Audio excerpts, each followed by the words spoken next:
¿Qué tal? ¿Cómo le va? Bienvenidos a una nueva emisión de Impacto Económico. Yo soy Crismar Luján y a partir de la próxima media hora analizamos los números que mueven al mundo y los rostros detrás de ellos. Titulares.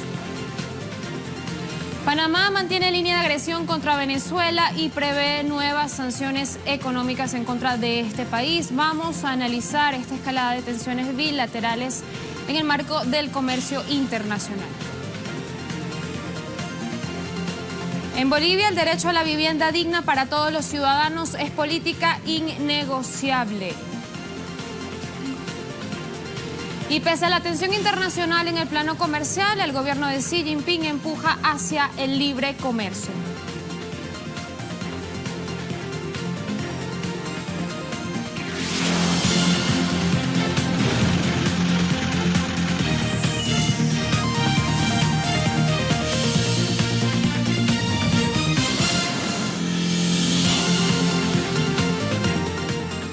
Panamá se convirtió en el primer país latinoamericano en emitir sanciones en contra de funcionarios y empresas venezolanas, uniéndose así a Estados Unidos y su retórica injerencista también a sus aliados en esa línea de agresiones económicas unilaterales y coercitivas en contra de Caracas. Vamos a revisar.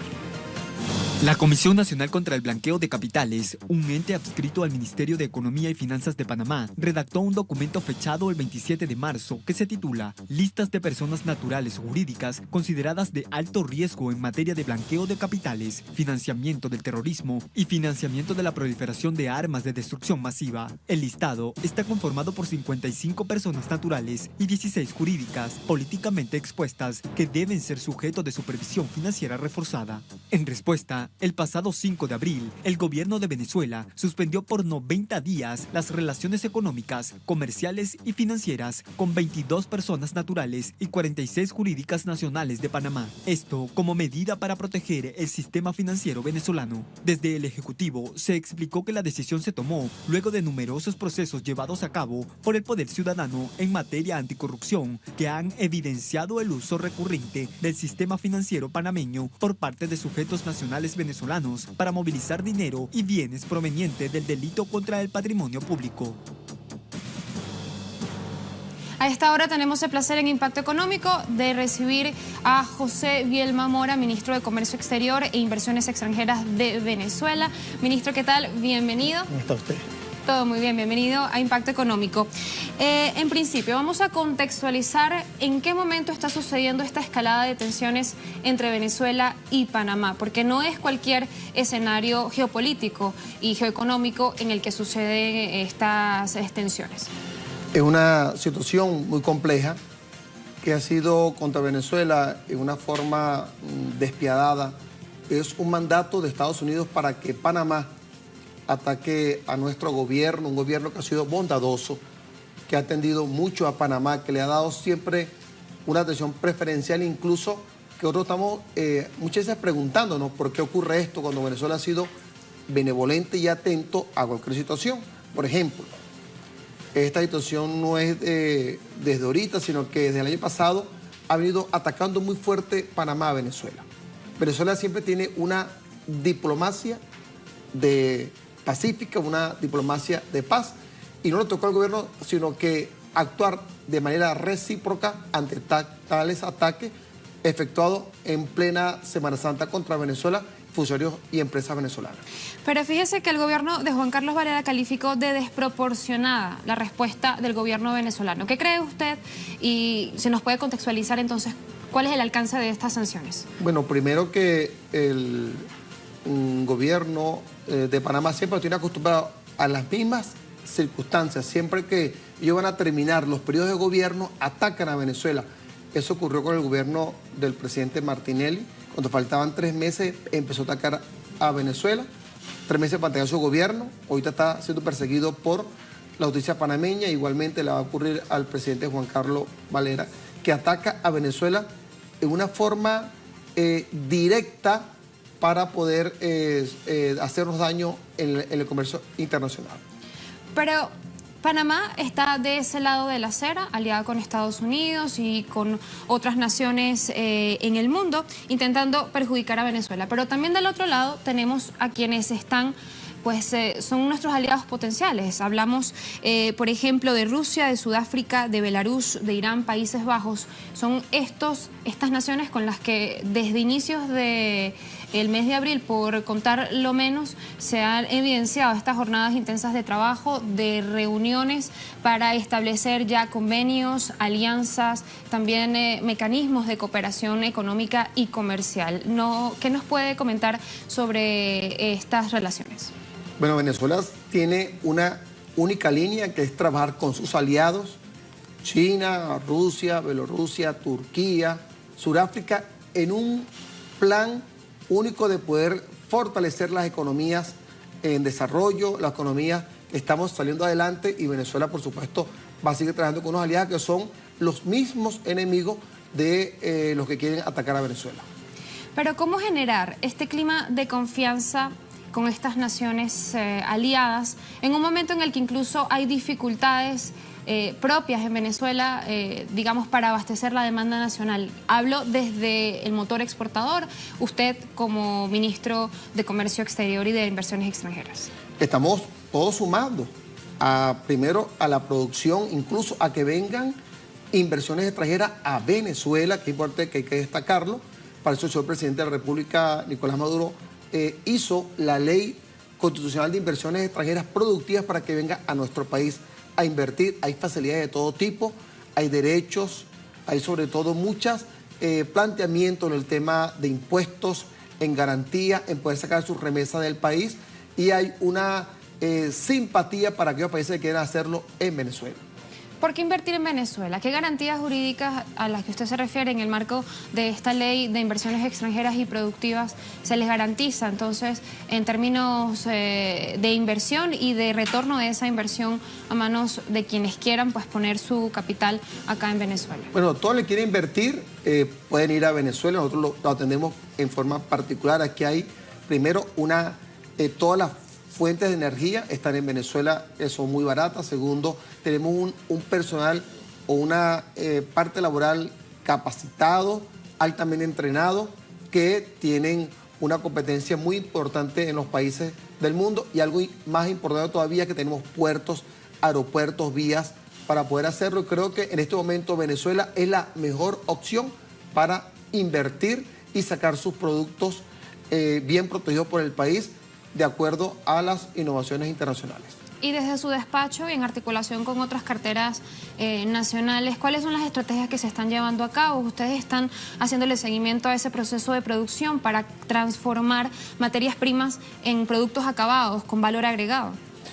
Aquí hay que tener algo bien claro. Tenemos al ministro Cato Soteldo, que es el vicepresidente para la área productiva económica del país, en alianza con el canciller Jorge Arreaza. Vamos a tener 57 oficinas, que son en las embajadas que trabajan con nosotros, para poder, primero, hacer una oferta de exportación. Segundo, tener una guía del inversionista. Tercero, tener un catálogo de los productos. Y cuarto, traer a la inversión en Venezuela, todo bien programado, porque tenemos productos para exportar y sobre todo para fortalecer toda la economía venezolana. Especialmente en este proceso de diversificación del motor productivo, porque sabemos que Venezuela ha venido o hasta está transitando en este proceso de dejar esa dependencia de la industria petrolera y poder garantizarse sus propios insumos en la demanda interna y también potenciar el motor exportador. Pero allí le quería entonces yo preguntar, ¿cuál es la cartera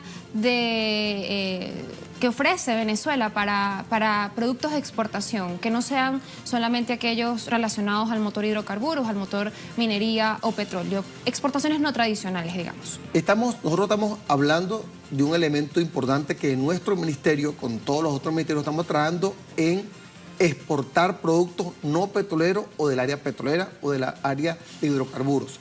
En este caso, en agroindustria, todo lo que tiene que ver con la parte de la pesca, la acuicultura, en todos los elementos terminados, que aquí Venezuela tiene suficiente para poder hacerlo. Tenemos muchas materias primas en muchas áreas, que incluso salen materias primas que después se devuelven para acá en productos terminados. Queremos sacar productos terminados de nuestros puertos, además que tenemos unos puertos de primordial calado para exportar a otros países. Y ahora, en el plano financiero, por el tema de las inversiones extranjeras. El Petro, una iniciativa innovadora que ha posicionado a Venezuela en un momento pues a la vanguardia, digamos. ¿Cómo ha sido el recibimiento, la recepción de los aliados o potenciales aliados comerciales de Venezuela? ¿Se han concretado ya de por sí operaciones comerciales en Petros? Bueno, la criptomoneda vino a Venezuela con una idea genial del presidente Nicolás Maduro.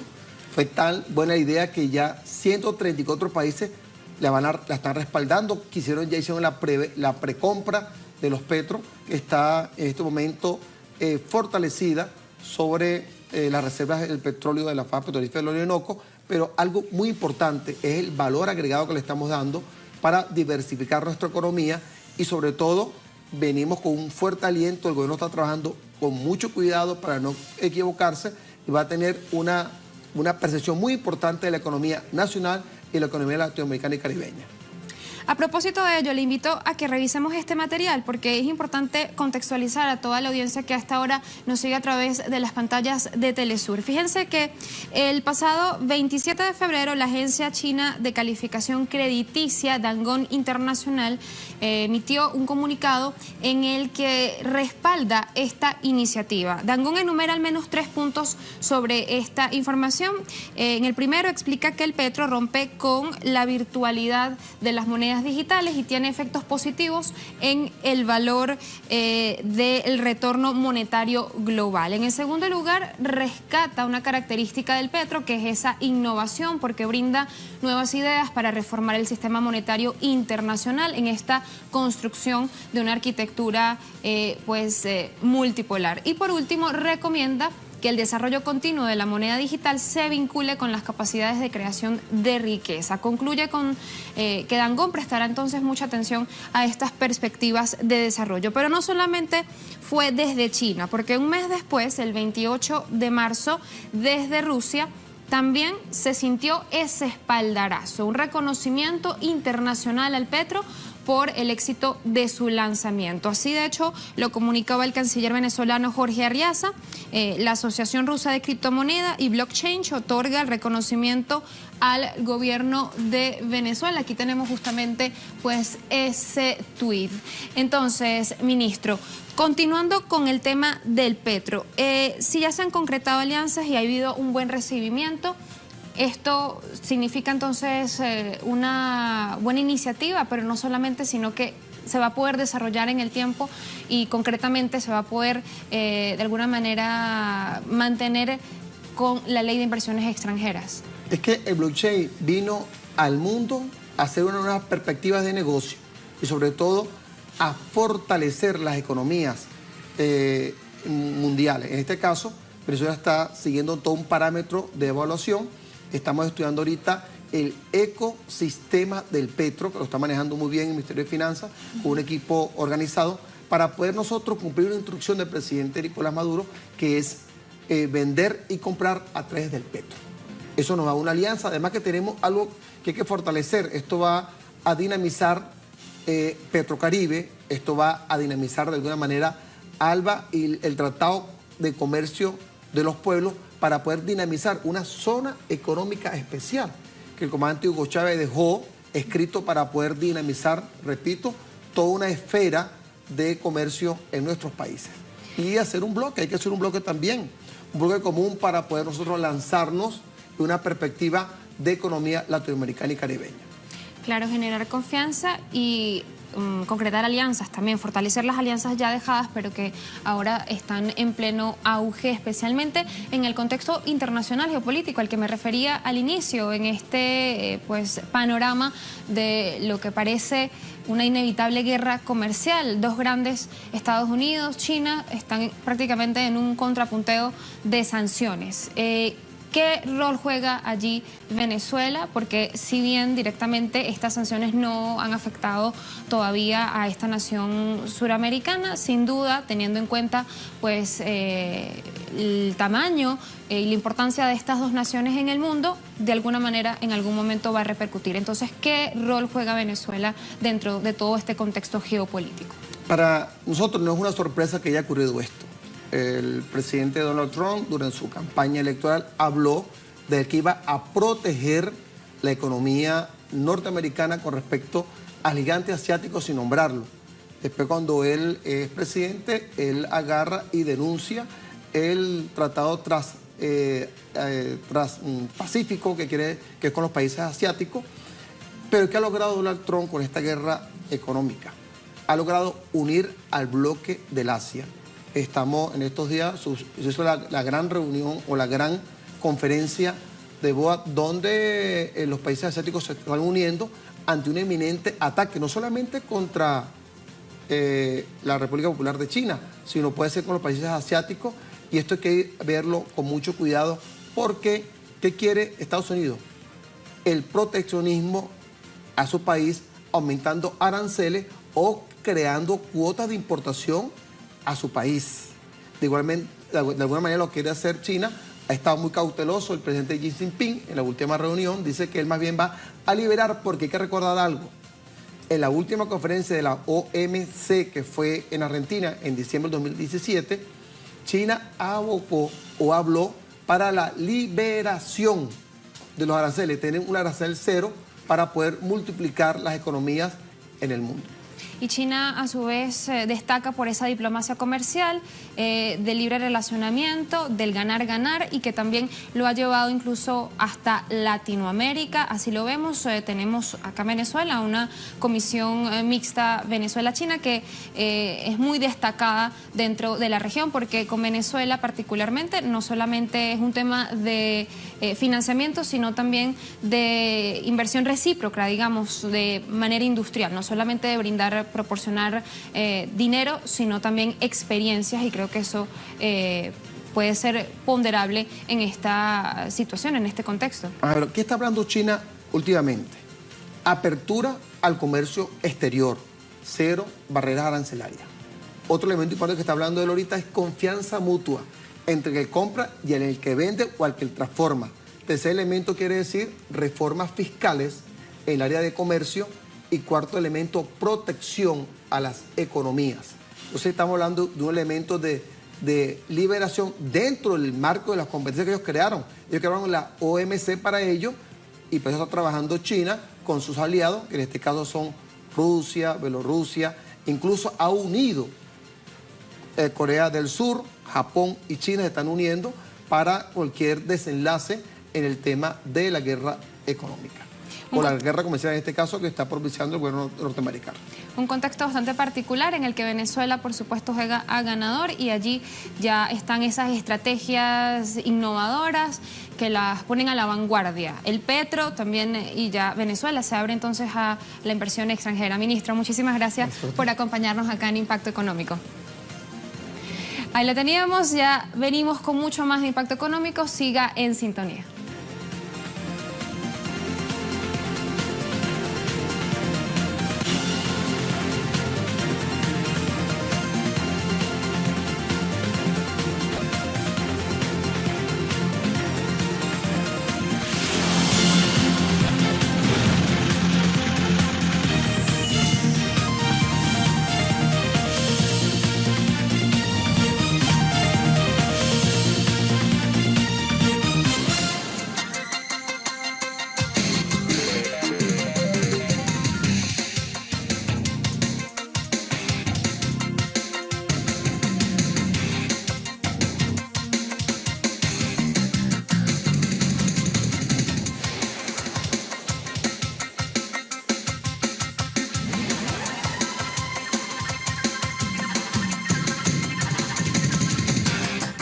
Gracias por acompañarnos en Impacto Económico. En el Estado Plurinacional de Bolivia, el derecho digno a la vivienda para todos sus ciudadanos también es prioridad fijada en esas pautas de crecimiento económico inclusivo que viene experimentando este país. En este sentido, el gobierno del presidente Evo Morales lanzó la campaña Vivienda Ya, con el fin de poner en venta viviendas sociales que podrán ser adquiridas a crédito por familias de ingresos medios residenciadas en las ciudades de La Paz, Santa Cruz y Cochabamba. Durante esta primera etapa se han dispuesto 975 departamentos o casas para la venta con precios subsidiados de acuerdo a la Agencia Estatal de Viviendas del país. Se prevé que entre los meses de agosto y diciembre de 2018 se coloquen en venta otras 2.354 viviendas. Entre los requisitos para acceder a estas viviendas son ser boliviano, mayor de edad, no tener vivienda propia, no haber sido beneficiados con estos programas estatales de vivienda y demostrar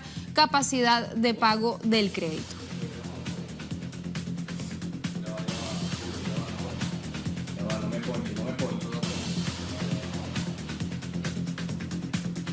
Y recientemente China dio a conocer nuevas medidas que permitirán a las compañías extranjeras un mayor acceso a la economía del país. Esto sucede en medio de una tensa situación generada por Estados Unidos. Lo hablábamos en el bloque anterior con nuestro invitado del día. Tenemos ese afán belicista que también llega al plano comercial. Más detalles sobre esta información con nuestra corresponsal Isaura Díez desde Beijing. China ha negado que sus medidas de apertura guarden relación con las fricciones comerciales entre Beijing y Washington. De acuerdo con las autoridades del país, estas obedecen a un plan estratégico de desarrollo para la nueva era. Las medidas de apertura son totalmente acciones proactivas de China que permiten a los países de todo el mundo abordar el tren expreso del desarrollo económico de China. Esperamos que algunos norteamericanos no juzguen mal la situación. La apertura de China no se verá interrumpida por ninguna presión externa.